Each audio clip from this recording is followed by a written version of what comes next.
জীবনের লক্ষ্য পূরণের জন্য নিজের মধ্যে জেদ রাখাটা খুবই প্রয়োজন। বন্ধুরা, এই প্রসঙ্গটাকে কেন্দ্র করে আজকে আমি আপনাদের একটি ছোট ছেলে এবং তার দিদার একটি সুন্দর গল্প শোনাবো। চ্যানেলে নতুন হলে সাবস্ক্রাইব করতে ভুলবেন না এবং অবশ্যই গল্পটি ভালো লাগলে একটা লাইক আশা করব। বহু বছর আগেকার ঘটনা। এক গ্রামে একটি ছোট ছেলে মিঠাই নিজের দিদার সাথে বাস করত। ছোটবেলায় মা বাবা মরা মিঠাই নিজের দিদার কাছে ছোট থেকে বড় হয়ে উঠেছে। এখন তার বয়স মাত্র 11 বছর। মিঠাই যে গ্রামে বাস করত সেই গ্রামটা চারিদিক দিয়ে পাহাড় পর্বতের দ্বারা ঘেরা থাকত। চারিদিকে পাহাড় পর্বতের মাঝখানে সেই ছোট্ট গ্রামটাতে দাঁড়িয়ে দূর থেকে পাহাড় পর্বতগুলো দেখতে অসাধারণ লাগত। মিঠাই ছোটবেলা থেকেই একটু ডান পিটে প্রকৃতির ছিল। দিদার কাছে সে প্রতিদিন রাতে গল্প শুনতে খুবই ভালোবাসত। তার দিদা তাকে এই গ্রামের কোথায় কি রয়েছে, এই গ্রামের পুরনো ইতিহাস সম্পর্কিত নানান রকম গল্প এবং গ্রামের সবচেয়ে উঁচু পাহাড়ের চূড়ার গল্প শোনাত। কিন্তু পাহাড়ের চূড়ায় কি রয়েছে জিজ্ঞাসা করলে দিদা মিঠাইকে কিচ্ছু বলতো না। মিঠাই তার দিদাকে বলতো যে তার খুব ইচ্ছে পাহাড়ের উপরে ওঠার, কিন্তু তার দিদা তাকে মানা করতে এবং বলতো, তুমি এখন অনেক ছোট, এখন তোমাকে ঘরেই থাকতে হবে, ঘরে থেকে পড়াশোনায় মন দিতে হবে, তুমি যখন বড় হয়ে যাবে তখন না হয় যেও পাহাড়ে। কিন্তু মিঠাইয়ের মনে সেই পাহাড়ে যাওয়ার জন্য উতাল পাতাল চলতে থাকতো। যেহেতু সে ছোট সেহেতু সে কিছু করতে পারতো না। এইভাবে বছরের পর বছর কেটে যায়। সে পড়াশোনা করতো ঠিকই, কিন্তু তার পড়াশোনায় মোটেও মন বসতো না। পড়তে বসলেই সে চিন্তা করত তাকে এই পৃথিবী ঘুরে দেখতে হবে, সেই পাহাড়ের চূড়ায় কি আছে তাকে সেটা গিয়ে দেখতে হবে। আর এই সকল কিছু চিন্তা ভাবনার জন্য তার পড়াশোনায় মন বসতো না। এইভাবে সে পরীক্ষায় ফেল করে যায়। তার পরীক্ষায় অনুত্তীর্ণ হওয়ার কারণে মিঠাইয়ের দিদা মিঠাইকে প্রচণ্ডভাবে বকাবকি করতে থাকে। তখন কাঁদতে কাঁদতে মিঠাই নিজের দিদাকে বলে, আমি যখনই পড়তে বসি তখনই আমার এই গ্রামের সবচেয়ে উঁচু পাহাড়টার কথা মনে পড়ে, যে সেই পাহাড়টার চূড়ায় আসলেই কি রয়েছে যেটা তুমি আমাকে বলতে চাও না। আর এই চিন্তা ভাবনাই আমাকে পড়তে দেয় না। তুমি একবার আমাকে বলে দাও যে সেই পাহাড়ের চূড়ায় কি রয়েছে, তাহলে আমার মনের এই উতাল পাতাল বন্ধ হয়ে যাবে। তখন বাধ্য হয়ে মিঠাইয়ের দিদা তাকে বলে, শোনো তাহলে, এই পাহাড়ের চূড়ায় একজন সাধু বাবা থাকেন। তিনি সেখানে থেকে আমাদের এই পুরো গ্রামটাকে রক্ষা করেন। তিনি সমস্ত কিছু জানেন এবং সবার ভূত ভবিষ্যৎ বলে দিতে পারেন। এই কথা শুনে মিঠাইয়ের মনের উত্তেজনা আরও বেড়ে যায়। মিঠাই তার দিদাকে বলে, দিদা, আমাকে একটিবার ওই পাহাড়ের চূড়ায় যেতে দাও, আমি কথা দিচ্ছি আমি ফিরে এসে খুব মন দিয়ে পড়াশোনা করব। দিদা তখন মিঠাইকে বলে, ওই পাহাড়ের চূড়ায় সবাই যেতে পারে না। যাদের মনে শুধুমাত্র জেদ থাকে জীবনে সফল হওয়ার জন্য, নিজের লক্ষ্য পূরণের জন্য, তারাই কেবল ওই পাহাড়ের চূড়ায় যেতে পারে। মিঠাই তখন তার দিদাকে বলল, আমি ঠিক যেতে পারবো দিদা, আমি তোমায় কথা দিচ্ছি আমি সফল হব ওই পাহাড়ের চূড়ায় যেতে।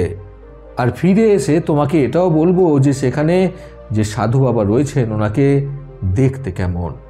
তখন দিদার কাছ থেকে অনুমতি নিয়ে পরের দিন সেই পাহাড়ের চূড়ায় যাওয়ার জন্য মিঠাই প্রস্তুতি নিতে শুরু করলো। সেদিন বিকেলে সে প্রথমে তার সব বন্ধু বান্ধবদের ডেকে পাঠালো এবং তাদের কাছ থেকে জানার চেষ্টা করলো যে পাহাড়ের চূড়ায় যাওয়ার রাস্তা কোনটা, কারণ সে জানতো না যে পাহাড়ের চূড়ায় কোন দিক দিয়ে ঠিক যেতে হয়। তা সে বন্ধু বান্ধবদের মধ্যে একজন বন্ধু মিঠাইকে বলল, আমার কাছে একটা কম্পাস রয়েছে, যে কম্পাসের সাহায্যে দিক নির্ণয় করা যায়। আমি তোমাকে আমার কম্পাসটা দিচ্ছি, তুমি পাহাড়ে পৌঁছানোর জন্য সেই কম্পাসটার ব্যবহার করো। মিঠাইয়ের আরও একজন বন্ধু বলল, আমি তোমাকে কিছু খাবার দিয়ে যাব, যে খাবারটা তুমি রাস্তায় যেতে যেতে খেতে পারবে। সেই বন্ধু বান্ধবদের মধ্যে আরও একজন বলল, আমার বাবার একটি গরুর গাড়ি রয়েছে, সেটির সাহায্যে আমি তোমাকে পাহাড়ে যাওয়ার জন্য কিছুটা পথ এগিয়ে দেব, এতে তোমার কিছুটা সুবিধা হবে।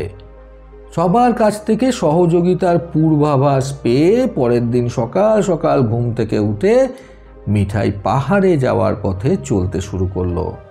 বাড়ি থেকে বের হওয়ার সময় মিঠাই নিজের একটি ব্যাগে করে কিছুটা প্রয়োজনীয় জিনিসপত্র নিয়ে নিয়েছিল, যাতে একা পথ চলতে তার বিশেষ কোনো সমস্যা না হয়। কিন্তু যেহেতু তার সেই বন্ধু বলেছিল খাবার আনবে, সেহেতু সে খাবার দাবার নেয়নি। সকাল সকাল উঠে বাড়ি থেকে বেরোনোর পর সে দেখল তার কোনো বন্ধুই তাকে সাহায্য করতে আসেনি। বেশ কিছুক্ষণ বন্ধু বান্ধবদের জন্য অপেক্ষা করার পর অবশেষে মিঠাই নিজেই পথ চলতে শুরু করে দিল। না তো সেই গরুর গাড়ি নিয়ে আসা বন্ধু এসেছিল, আর না তো সেই কম্পাস নিয়ে আসা বন্ধু এসেছিল।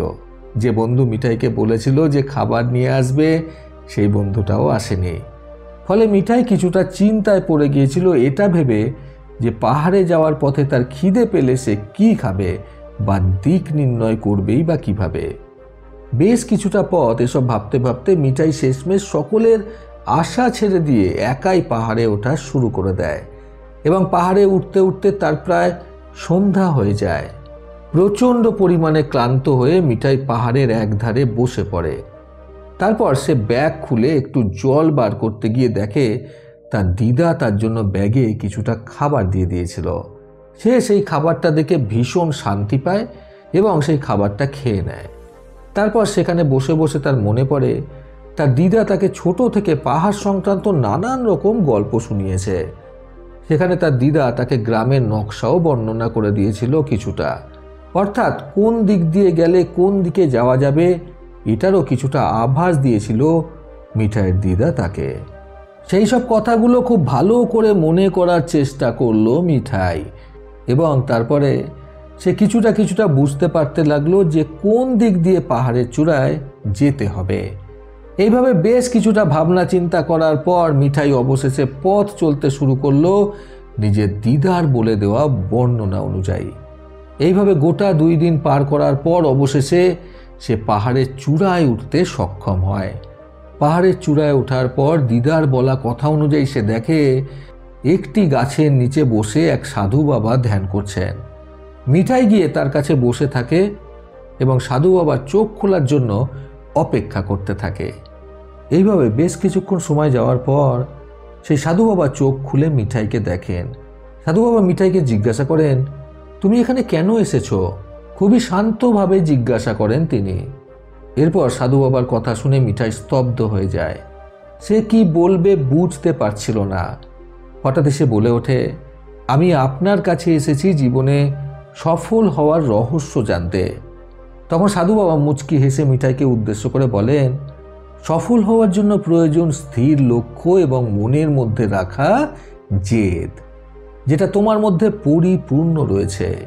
আমি দেখেছি তুমি যখন এই পাহাড়ে আসার জন্য চলা শুরু করতে চাইলে তখন তোমাকে সাহায্য করার জন্য তোমার বন্ধুরা আশ্বাস দিয়েছিল মাত্র, কিন্তু যখন তুমি চলতে শুরু করলে তখন কেউ তোমার পাশে ছিল না। শুধুমাত্র তোমার মনের মধ্যে জেদ ছিল এই চূড়ায় পৌঁছানোর এবং তোমার দিদার বলা গল্পের পথ অনুসরণ করে তুমি এখানে পৌঁছাতে সক্ষম হয়েছ। এর থেকে একটা শিক্ষা জীবনে অর্জন করো যে তোমার জীবনের লক্ষ্যটা শুধুমাত্র তোমাকেই পূরণ করতে হবে।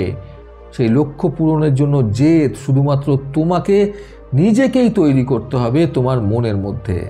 আগে অনেকেই অনেক কথাবার্তা বললেও, অনেক আশ্বাস দিলেও তুমি যখন লক্ষ্য পূরণের জন্য লড়াই করতে শুরু করবে তখন কিন্তু কেউ তোমার সাথে থাকবে না।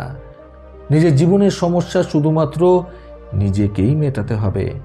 তুমি এই পাহাড়ের চূড়ায় পৌঁছাতে পেরেছো শুধুমাত্র তোমার নিজের কারণে, কারণ তোমার মনের মধ্যে জেদ ছিল এবং তুমি তোমার লক্ষ্যটাকে স্থির রেখেছিলে।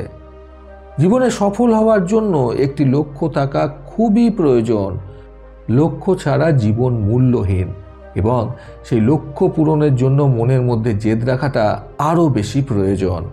মনের মধ্যে জেদ না থাকলে লক্ষ্য পূরণ করা কঠিন হয়ে পড়ে।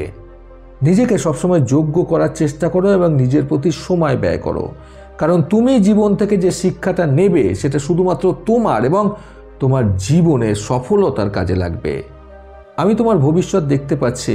তুমি একজন বিশাল বড় পর্বতরোহী হবে, যেটা শুধুমাত্র সম্ভব হবে তোমার মনের মধ্যে থাকা জেদের জন্য। কাজেই এখন থেকে নিজেকে তৈরি করার চেষ্টা করো, নিজের মনের মধ্যে জেদ রাখো এবং নিজের লক্ষ্যকে স্থির করো। বন্ধুরা, জীবনে সফলতা নিশ্চিত করতে আজকের গল্প থেকে শিক্ষণীয় 3টি কথা কখনো ভুলবেন না। প্রথমত, জীবনে সফল হওয়ার একমাত্র মূল মন্ত্র হলো নিজের মনের মধ্যে জেদ রাখা এবং নিজের সফলতার লক্ষ্য স্থির রাখা। দ্বিতীয়ত, নিজেকে সবসময় ব্যস্ত রাখতে হবে নিজের লক্ষ্য পূরণের কাজে এবং নিজেকে প্রতি মুহূর্তে উন্নত করে তুলতে হবে। তৃতীয়ত, নিজের জীবনকে সুপথে পরিবর্তন করতে হলে নিজেকে সবসময় কিছু নতুনত্ব শেখার কাজে লাগিয়ে দিতে হবে।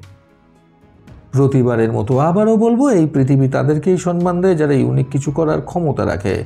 সকলে সুস্থ এবং সুন্দর জীবন কামনায় প্রকৃত জীবন থেকে আমি সন্তু চক্রবর্তী আবার আসবো আগামীকাল নতুন সুন্দর শিক্ষণীয় একটি ছোট গল্পের সাথে।